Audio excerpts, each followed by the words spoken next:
Et puis jeudi, c'était cette fois réellement le jour J pour le Grenelle de l'environnement avec ce grand raout élyséen. Nicolas Sarkozy, Al Gore, José Manuel Barroso. L'affiche était belle et les annonces du président ont été nombreuses pour lutter contre le réchauffement climatique. Tout de suite, le récit avec Aurélie Marciro. Ce que j'ai dit ce soir, nous le ferons. La France doit donner l'exemple, la France de la révolution écologique, celle de ce Grenelle. C'est devant des témoins prestigieux, le prix Nobel Al Gore, le président de la Commission européenne José Manuel Barroso, que le président s'engage.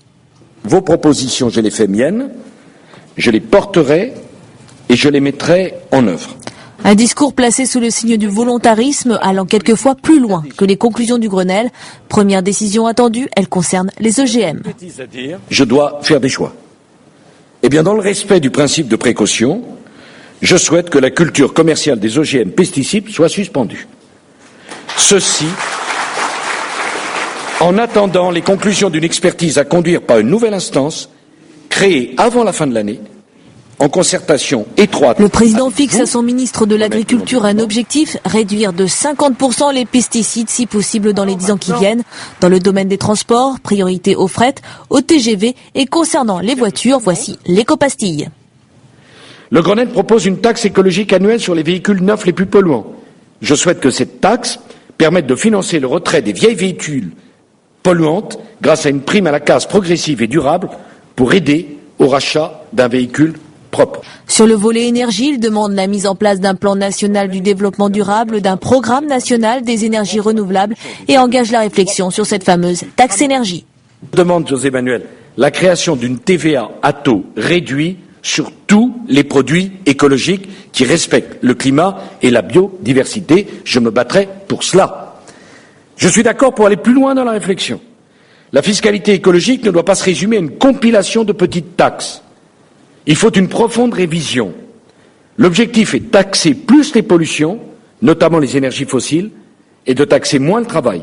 Je m'engage à ce que la révision générale des prélèvements obligatoires se penche sur la création d'une taxe climat-énergie en contrepartie d'un allègement de la taxation du travail pour préserver la compétitivité, Madame la ministre des Finances, et pour préserver le pouvoir d'achat.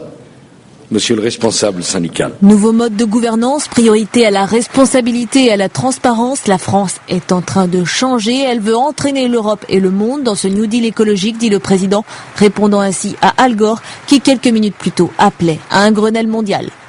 Alors Yves Cochet, on a vu un Nicolas Hulot plutôt tout sourire à l'issue de ce grand raout élyséen. Il a déclaré: on est enfin entré dans l'ère de l'écologie, on est passé à l'action, on a donné un signal. Vous partagez cet enthousiasme hulotien ? Non, je partage le fait que c'était bien mis en scène, que M. Borloo a bien travaillé, que les groupes de travail, surtout avec toutes leurs composantes, ont réuni des gens qui ne se parlaient plus, donc ça c'était bien. C'était bien fait au point de vue de la méthode, et quant à la com, c'est bien fait aussi parce que Sarkozy est un pro. Le fait de mettre tout à plat, c'est ce que la gauche n'avait pas réussi à faire. Oui, on l'avait pas fait, peut-être que la conscience, disons, de nos concitoyens était moindre à l'époque, mais on peut le regretter, il aurait fallu le faire en effet il y a 10 ans ou même il y a 25 ans. Il y a quand même des avancées dans ce Grenelle, notamment pense au logement. La meilleure, c'est sans doute le bâtiment. C'est le bâtiment où là, alors, combien ça va coûter? Est-ce que c'est 800 milliards d'euros sur 25 ans ou même peut-être plus? Sans doute. Mais au moins c'est 100 000 emplois non délocalisables pour des choses qui vont économiser l'énergie. Vous savez que on dépense déjà 50 milliards d'euros par an pour acheter le gaz et le pétrole à l'extérieur.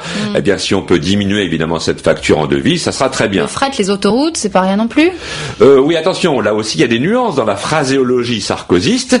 C'est marqué, on va pas plus augmenter les autoroutes et les routes, sauf nécessité des contournements routiers de Bordeaux, de Toulouse, de Strasbourg.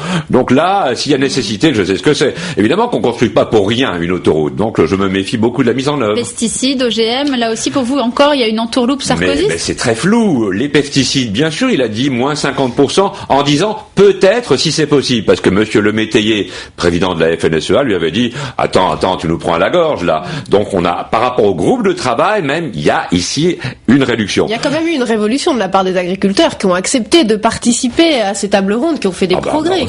Heureusement, ils étaient conviés, heureusement qu'ils participent, hein, comme les syndicats, les collectivités territoriales. Simplement, pour les OGM, sur terminer là-dessus, si vous voulez, eh bien, il va y avoir un groupe d'experts, et puis il dit, je suspends les semis pendant l'hiver, mais personne ne sème pendant l'hiver. Sauf que s'il y a cette loi de transposition, plus autre chose des OGM, disons vers mars-avril, et si la loi est votée, eh ben, on pourra ressemer des OGM. Donc ça, c'est de la poudre aux yeux.